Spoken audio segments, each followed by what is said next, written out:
Hello, welcome one and all. I am Assistant Professor Navnath Pawar from the Department of Botany, SNJBS Art, Commerce and Science College, Chandwad. And this is our second lecture on seed science. In last lecture, we are studied about some basic concept of seed. These are the like what is seed or definition of seed, what is seed technology, what is the scope of seed technology, or some objectives of seed technology, and some importance like higher yield, lower cost. Okay, so in this lecture, we are studied about the difference between seed and grain and some types of seed on the basis of their lifespan. So in this lecture, the first slide started with the definition of seed. This is we are already discussing in our last lecture. जो कोई भी आज के lecture में नया है तो वो लास्ट का लेक्चर रेफ़र कर सकता है. ओके, सो डेफिनेशन में हमने देखा था कि सीड क्या है. It is a ripened ovule which containing an embryo. Okay, so what kind of embryo? This is an arrested state of development, and this would having some little amount of food in their endosperm or cotyledon, and seed having a protective outer layer, that is a seed coat. और जो भी plant multiplication के लिए use किया जाता है plant का part, तो उसको हम सीड बोल सकते हैं. ओके, सो ये हमने देखा था लास्ट लेक्चर में. सो आज के लेक्चर में मैंने आपको कहा था पिछले लेक्चर में कि मैं ये स्लाइड लेने वाला हूँ कि difference between the seed and grains. Okay, so seed किसको कहेंगे हम और ग्रेन किसको कहेंगे ये देखेंगे. जो सीड है वो डायरेक्टली नेक्स्ट जनरेशन के लिए यूज़ करते हैं, या फिर सीड जो होता है तो वो सब तरह के क्वालिटी नॉर्म्स जो है वो फॉलो करता है, या फिर सब तरह के स्टैंडर्ड उस पर लगाने पड़ते हैं हमको. लेकिन जो ग्रेन है तो ग्रेन के बारे में ऐसा कुछ नहीं है. ग्रेन आप जो सीड है उसको डायरेक्टली ग्रेन भी करके यूज़ कर सकते हैं, लेकिन आप ग्रेन को एज अ सीड यूज़ नहीं कर सकते. क्यों? क्योंकि ग्रेन में वो सब क्वालिटी नॉर्म्स फॉलो नहीं करते. तो ग्रेन जो है वो तो हम कंजम्पशन के लिए यूज़ करते हैं. ओके, सो मैंने फर्स्ट पॉइंट डिस्कस किया है. Sorry, it should be a viable and vigorous one, means seed should be a viable and vigorous one, and grain no not be a viable one. Means आप अगर seed लेंगे तो वो viable होना चाहिए and vigorous भी होना चाहिए. Vigour means the capacity of seed to generate और to develop a new plant. Okay, so उसको विगर कहेंगे हम. अगर वो जो सीड है वो विगरस नहीं होगा तो क्या होगा कि प्लांट जर्मिनेशन नहीं होगा. ओके, सो ग्रेन के बारे में ऐसा कुछ नहीं है. जो ग्रेन है वो विगरस नहीं होगा तो भी चलेगा, तो भी हम उसको कंजम्पशन के लिए यूज़ कर सकते हैं as a food. Okay, then next point है it should be physically and genetically pure. Means seed जो होता है वो 100% फिजिकली एंड जेनेटिकली प्योर होता है. फिजिकली प्योर का मतलब समझते हैं आप कि अगर जो सीड है तो वो डिटोरिएट नहीं होना चाहिए. हाँ, उसमें जो कुछ उसका कटिंग वगैरह होता है सीड में तो वो नहीं होना चाहिए, वो प्योर क्वालिटी के होने चाहिए. और जेनेटिक प्योरिटी मतलब अगर आपने कोई हाइब्रिड वैरायटी डेवलप की है या फिर उसमें कुछ जीन वगैरह इंसर्ट किया है नया, ओके, तो वो जेनेटिकली 100% नेक्स्ट जनरेशन में भी कैरी होना चाहिए. ओके, या फिर उसमें जो कुछ भी क्वालिटी नॉर्म्स है जो पेरेंटल जनरेशन में है वो उसके जो नेक्स्ट जनरेशन है तो उसमें आना चाहिए. ओके, देन नेक्स्ट पॉइंट है seed should satisfy minimum seed certification standard. Means जो कुछ भी सीड डिस्ट्रीब्यूट होता है तो उसके लिए कुछ स्टैंडर्ड लगाए जाते हैं, और ये स्टैंडर्ड लगाती है सीड सर्टिफिकेशन एजेंसी. मीन्स एक एसोसिएशन है, इंटरनेशनल सीड टेस्टिंग एसोसिएशन, उसको हम ISTA कहते हैं.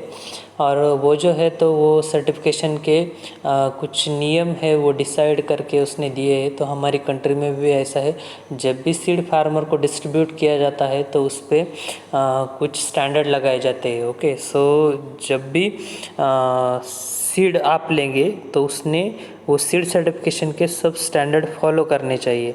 जो कि ग्रेन में वैसा कुछ नहीं है, ग्रेन में ऐसी कुछ रिक्वायरमेंट नहीं है। Okay, no such requirement. Then next point है, it can be means seed can be treated with a pesticide fungicide to protect seed against storage pest and fungi. Okay, so जो seed है तो उसको treat किया जाता है किसके against, जो भी पेस्ट है या फिर फंगस है उसके अगेंस्ट। तो उसके लिए हम उस पर कुछ पेस्टिसाइड हो या फिर फंगिसाइड हो वो यूज़ करते हैं या फिर लगाते हैं। इससे क्या होता है कि जब भी उस पर कुछ अटैक करेगा, मीन्स स्टोरेज करते हैं हम सीड का, तो स्टोरेज करते समय अगर उस पर कुछ पेस्ट अटैक करेगा तो फिर भी उसमें सीड को कुछ डैमेज नहीं होगा। ओके, तो वैसा ग्रेन के बारे में नहीं है। ग्रेन के बारे में क्यों नहीं है, क्योंकि ग्रेन हम एज अ फूड या फिर एज अ कंजम्पशन के लिए यूज़ करते हैं, तो उसके लिए कोई भी हम केमिकल स्प्रे नहीं कर सकते। Okay, it should never be treated with any chemical since used for consumption.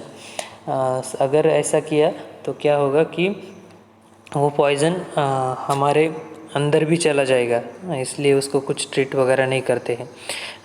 Then next point है कि respiration rate and other physiological and biological processes should be kept at low level during storage. So seed जो होता है जब भी उसको store किया जाता है तो उसमें जो फिजियोलॉजिकल प्रोसेसेस होती है, लाइक रेस्पिरेशन हो या फिर फोटोसिंथेसिस हो या फिर अदर सेल डिवीजन वगैरह जो मेटाबॉलिक प्रोसेसेस है, तो वो लो लेवल पे चल रही होती है। लो लेवल पे क्यों, क्योंकि उसको अभी मॉइस्चर नहीं दिया है हमने। अगर उसको मॉइस्चर देंगे तो क्या होगा, सीड जर्मिनेट हो जाएगा, और जर्मिनेट होने के बाद जो भी रेस्पिरेशन का रेट वगैरह है, फोटोसिंथेसिस का रेट है, वो बढ़ जाएगा। ओके, तो सीड जब स्टोर करते हैं तो उस पर ये जो ऑल फिजियोलॉजिकल प्रोसेस है वो लो लेवल पे चलती। और अगर ग्रेन के बारे में हम देखेंगे तो उसमें वैसा कोई स्पेसिफिकेशन नहीं है कि वो लो लेवल पे चले या फिर चाहे हाई लेवल पे चले। ओके, देन नेक्स्ट पॉइंट है छठा point 6, should be compulsory certified. Means मैंने आपको बताया कि जो भी सीड डिस्ट्रीब्यूट किया जाएगा कौन से भी सीड सर्टिफिकेशन एजेंसी से, हाँ, तो वो सर्टिफिकेट होना चाहिए उस पर। मतलब आप देखेंगे कि अगर कोई कंटेनर हो या फिर जो भी सीड बाज़ार में आया है तो उसके साथ में एक लेबल आता है, तो उस पर लिखा होता है कि this seed is certified from the seed certification agency. तो ये सीड सर्टिफिकेशन एजेंसी से सीड सर्टिफाई किया जाता है और ये होना चाहिए, ये नेसेसरी है सीड के लिए। तो ग्रेन के बारे में वैसा कुछ नहीं है, ग्रेन आपने डायरेक्टली प्रोड्यूस किए और डिस्ट्रीब्यूट किए। ओके, मतलब जैसे कि पंजाब में गेहूँ वगैरह प्रोड्यूस होते हैं तो वो डायरेक्टली डिस्ट्रीब्यूट किए जाते हैं कंजम्पशन के पर्पज़ से, तो उस पर कुछ सर्टिफिकेशन वगैरह नहीं लगाए जाते या फिर उस पर कौन सी भी टेस्टिंग वगैरह नहीं की जाती। द नेक्स्ट पॉइंट है, it should satisfy all quality norms and grain के बारे में है नॉट कंसिडर्ड। तो मैंने पिछले लेक्चर में भी डिस्कस किया कि अगर क्वालिटी होगी तो ही आपका प्रोडक्शन हाई आएगा, आपकी जो प्रोडक्शन कॉस्ट है वो लो रहेगी या फिर जो यील्डिंग है वो हाई होती है या फिर इनकम भी जो है तो वो भी हाई होना चाहिए। मीन्स जो भी सीड है तो उसने ये जो क्वालिटी नॉर्म्स है तो वो ऑल सेटिस्फाई करने चाहिए, वैसे ग्रेन के बारे में कुछ नहीं है। देन लास्ट पॉइंट है कि seed can be utilise as a grain provided if it is not treated with a poisonous chemical. ये पॉइंट हमने ऑलरेडी डिस्कस किया हुआ है कि मैंने बताया आपको कि जो सीड है वो एज अ ग्रेन हम यूज़ कर सकते हैं, लेकिन कब, जब उसको हमने ट्रीट नहीं किया। मतलब हम क्या करते हैं कि सीड जब भी नेक्स्ट जनरेशन के लिए या फिर डिस्ट्रीब्यूशन के लिए जाता है तो स्टोरेज के समय उसको हम फंगीसाइड या पेस्टिसाइड से ट्रीट करते हैं। तो उससे क्या होता है कि उस पर फंगस या फिर पेस्ट का अटैक नहीं होता। लेकिन वो सीड अगर हमने उसके साथ ट्रीट नहीं किए तो वो हम एज अ ग्रेन यूज़ कर सकते हैं, क्योंकि वो क्या खाने के लिए या फिर कंजप्शन के लिए आप बोल सकते हैं कि उसको डायरेक्टली यूज़ किया जा सकता है। उसके अगर हम ग्रेन की बात करें इसके बारे में, तो ग्रेन जो है वो सीड में कभी भी कन्वर्ट नहीं हो सकता। हाँ, उसका क्या है कि हमने जो भी ग्रेन्स लिए हैं तो ग्रेन में कोई भी क्वालिटी नॉर्म्स पहले से फॉलो नहीं किया गया, मतलब उसका प्रोडक्शन जो है वो भी सर्टिफिकेशन एजेंसी ने जो नियम बताए है उसके हिसाब से नहीं हुआ, उस पर टेस्टिंग भी नहीं हुआ है, प्रोसेसिंग भी नहीं हुआ है। ओके, या फिर वो जो जेनेटिकल और फिज़िकल प्योरिटी है वो कम्प्लीटली उसको सेटिस्फाई नहीं करता, इसलिए हम ग्रेन को यूज़ नहीं कर सकते। Okay, so this are the difference between the seed and grain. Then next point पे जाते हैं हम कि types of seed on the basis of their life span. Okay, और आप कह सकते हैं कि ये जो सीड है आप उसको डिवाइड कर सकते हैं लॉन्ग लिव्ड सीड और शॉर्ट लिव्ड सीड में। या फिर एक और टाइप है इसमें, वो है इंटरमीडिएट सीड। तो यहाँ पे मैंने पहला टाइप लिखा है orthodox seed. Then next point है रिकैल्सिट्रेंट, और उसके बाद में मैंने लिया है वो है इंटरमीडिएट सीड। ओके, सो पहला पॉइंट अगर आप देखेंगे तो ये ऑर्थोडॉक्स सीड, इस सीड को हम बोल सकते हैं लॉन्ग लिव सीड। ये जो सीड है तो लॉन्ग लिव को क्यों होते हैं, क्योंकि इसका जो मॉइस्चर कंटेंट है, हम जब भी सीड को स्टोर करेंगे तो इसका मॉइस्चर कंटेंट हम एज लो एज 5% तक कम कर सकते हैं। ओके, सो इस तरह के जो सीड है उसको डेसिकेशन टॉलरेंट सीड भी कहा जाता है। Okay, so orthodox seeds are long lived seeds and can be successfully dried to moisture content as low as 5% without injury and are able to tolerate freezing. So orthodox seed जो है उसमें already moisture content क्या होता है तो कम होता है। मतलब हम जब भी इसका मॉइस्चर लो करेंगे तो इसको फ्रीजिंग इंजरी वगैरह कुछ होती नहीं है। मतलब फ्रीजिंग इंजरी समझते हैं क्या आप, कि अगर कोई सीड होगा तो उसमें अगर मॉइस्चर कंटेंट ज़्यादा है और आप उसका मॉइस्चर अगर लो कर देंगे तो उसके बीच में क्रिस्टल फॉर्मेशन होता है, आइस क्रिस्टल फॉर्म होते हैं। और वो आइस क्रिस्टल क्या करते हैं कि सीड का जो भी प्रोटेक्टिव लेयर होता है तो उसको बर्स्ट कर देते हैं। Okay, then orthodox seeds are therefore also term as a desiccation tolerant seed, ये बताया मैंने आपको। In fact the life span of orthodox seed can be prolong with low moisture content and freezing temperature. Ex situ conservation of orthodox seed is therefore not problematic. देखिए ये जो seed है तो उसका मॉइस्चर कंटेंट हम 5% तक लो कर सकते हैं, और एक्सिटिव कंजर्वेशन इसका पॉसिबल है। एक्सिटिव कंजर्वेशन मतलब आपने अगर कोई सीड लिए और उनका जो ओन हैबिटेट है उससे उसको बाहर लेके गए तो भी आप इसको स्टोर कर सकते हैं। वैसे रिकैल्सिट्रेंट सीड में मैं आपको बताऊंगा कि आप ऐसा नहीं कर सकते। ओके, तो इसमें एक्सिटिव कंजर्वेशन में कोई भी प्रॉब्लम नहीं होता। Orthodox seeds are exemplified by most annual and biennial crops and agroforestry species which are relatively small seeded in comparison to unorthodox seeds। तो जो अनऑर्थोडॉक्स सीड है उसके कंपैरिजन में अगर आप लेंगे तो ये जो स्पेसीज़ है ऑर्थोडॉक्स सीड की वो एनुअली और बाई एनुअली होती है, और या फिर मेनी 100 ईयर्स तक ये सर्वाइव हो सकती है। इसकी जो वायबिलिटी है वो रहती है बहुत सारे 100 ईयर तक।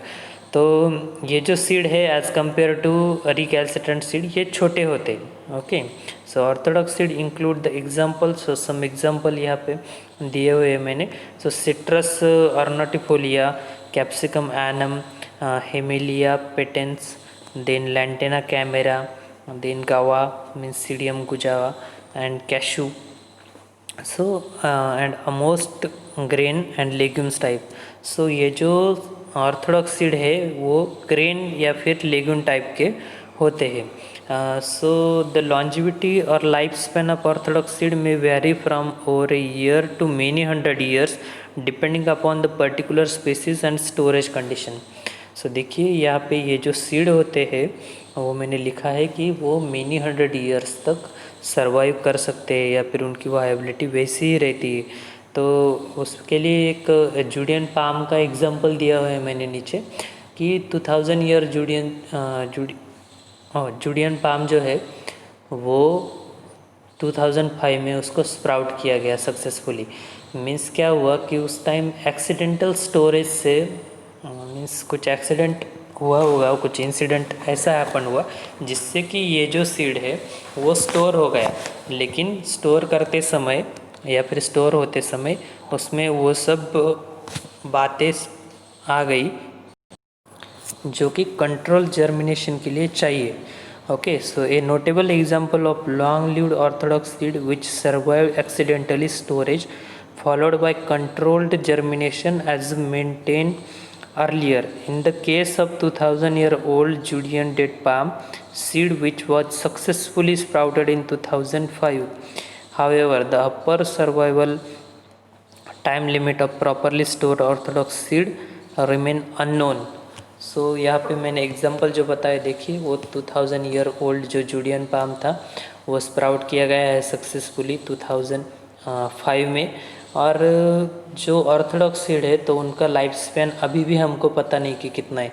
हो सकता है कोई जो सीड है तो वो 2000 ईयर से ज़्यादा ईयर तक उसकी वायबिलिटी हो सकती है। ओके, और आप सिंपलेस्ट कॉमन एग्जांपल ले सकते हैं लोटस का, जो कमल होता है तो उनके जो सीड है वो 100 ईयर के बाद भी अगर आप उसको सो करेंगे तो उनकी वायबिलिटी रहती है, या फिर 100 ईयर तक उनके सीड का लाइफ स्पैन है। सो यहाँ पे मैंने कुछ एग्जांपल दिए हैं, कॉमन एग्जांपल है ऑर्थोडॉक्स सीड्स के, जो टोमेटो वगैरह है या फिर मेज़ है या फिर पीनट हो सकता है, कुकुम्बर जो है, तो आप उसको एज अ ऑर्थोडॉक्स सीड ले सकते हैं। देन नेक्स्ट कैटेगरी आती है वो है रिकैल्सिट्रेंट सीड की। मीन्स रिकैल्सिट्रेंट सीड जो है वो शॉर्ट लिव सीड है। अब क्यों शॉर्ट लिव है तो आप समझ गए होंगे कि इसका जो मॉइस्चर कंटेंट है वो 20 to 30% से ज़्यादा हम इसको कम नहीं कर सकते। अगर हम इसको 20 to 30% से ज़्यादा कम करेंगे तो इसमें क्या हो जाएगी, तो फ्रीजिंग इंजरी हो जाएगी। इसलिए इस सीड को डेसिकेशन सेंसिटिव सीड भी कहा जाता है, और इनका जो एक्सिटू कॉन्जर्वेशन है वो पॉसिबल नहीं है। हमने देखा कि जो ऑर्थोडॉक्स सीड है उसका एक्सिटू कॉन्जर्वेशन पॉसिबल है। Okay, so recalcitrant seed are remarkably short-lived which cannot be dried to moisture content below 20 to 30% without injury and are unable to tolerate freezing. Recalcitrant seed are therefore also termed as a desiccation sensitive seed. Recalcitrant seed are difficult to be successfully stored and their ex situ conservation is problematic. Okay, so इस तरह के जो seed है उसका ex situ conservation क्यों problematic है, क्योंकि हम इसका मॉइस्चर कंटेंट 20 to 30% से कम नहीं कर सकते। और इससे क्या होता है कि इसका मॉइस्चर कंटेंट बना रहने की वजह से इस पे पेस्ट या फिर जो फंगस है तो वो जल्दी अटैक कर देती है इस तरह के सीड से, और सीड डैमेज हो जाते हैं। तो ऐसे सीड के बारे में क्या किया जाता है, इनका जब मल्टीप्लिकेशन होता है तो मोस्टली वेजिटेटिवली प्रपोगेट किए जाते हैं ये जो प्लांट है। और एक्स सिटू इन सिटू कॉन्जर्वेशन होता है इनका। इन सिटू मीन्स जो जिस हैबिटेट में ये रह रहे हैं उसी में इसको कॉन्जर्व किया जाता है। It is because of their higher moisture content that encourage microbial contamination and result in more rapid seed deterioration. तो मैंने आपको बताया कि इसमें हाई मॉइस्चर कंटेंट की वजह से वो माइक्रोबियल एक्टिविटी को इनकरेज करता है। Secondly, storage of recalcitrant seed at freezing temperature causes the formation of ice crystal which disrupt cell membrane and cause freezing injury। मतलब इसका जो स्टोरेज है वो अगर हम उसका टेम्परेचर ज़्यादा लो कर देंगे तो आइस क्रिस्टल का फॉर्मेशन होगा, और उससे क्या होगा, इसका सेल मेम्ब्रेन जो है वो डिस्टर्ब हो जाएगा। Therefore the plant that produce recalcitrant seed must be stored in growing phase, that is as growing plant rather than as a seed and propagated vegetatively। सो ये जो प्लांट है तो इनको स्टोर करना होता है हमको उनके ये हैबिटेट में। देन यहाँ पे कुछ एग्जांपल डिस्कस किए हैं मैंने। So recalcitrant species belongs to tree and shrub of mostly tropics and also of temperate area which are most moist and some plant which grown in aquatic environment. So ये जो plant होते हैं वो mostly temperate zone में ज़्यादा है, तो इनमें ट्रीज़ और शब इन्वॉल्व है। और ये जो प्लांट है मोस्ट प्लांट वो मॉइस्ट कंडीशन चाहिए इनको, इसलिए उसका हैबिटेट जो है तो एक्वेटिक इन्वायरमेंट में वो ग्रो करते हैं।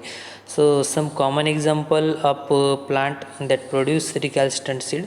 तो यहाँ पे कुछ प्लांट दिए गए हैं जो कि मैंने बताया था पिछले ऑर्थोडॉक्स सीड में कि जो ऑर्थोडॉक्स सीड है as compare to recalcitrant seed वो छोटे होते हैं, और रिकैल्सिट्रेंट सीड जो है तो इसमें which are generally larger than the orthodox seeds, so include avocado, then cocoa, यहाँ पे स्पेलिंग गलत हो गया, coconut, jack fruit, lychee, mango, rubber, tea, some horticultural tree and several plants used in traditional medicine. जो traditional medicine में बहुत सारे plant use होते तो उसमें रिकैल्सिट्रेंट सीड होते हैं, ओके, वो रिकैल्सिट्रेंट सीड प्रोड्यूस करते हैं। द लॉन्जिविटी और life span of recalcitrant seed is remarkably very short, तो इसके बारे में भी मैंने डिस्कस किया है कि जो लॉन्जिविटी होती है या फिर उसका लाइफ स्पैन है वो ज़्यादा से ज़्यादा 1 ईयर तक हो सकता है। 1 ईयर से ज़्यादा आते नहीं, क्योंकि 1 ईयर से ज़्यादा अगर आएगा तो वो कहाँ चला जाएगा, ऑर्थोडॉक्स सीड में चला जाएगा, ओके। तो 1 ईयर से ज़्यादा मतलब कुछ जो है तो वो 1 वीक तक भी नहीं टिक सकते, ओके। सो एग्जाम्पल है यहाँ पे seed of acer saccharinum, then zizania aquatica, salix japonica and salix pierotii, so lose their viability within a week if kept in year। so यहाँ पे जो स्पेसिस है जैसे कि एसर सैचरियन रेनियम है या फिर सैलिक जापोनिका हो, तो ये स्पेसिस क्या होते हैं, अगर आप इसको ईयर में रख देंगे इसके सीड्स को तो वो उनकी जो वायबिलिटी है वो 1 वीक से भी कम होती है, okay. So seeds of several other species remain viable only for a few weeks and months to less than a year।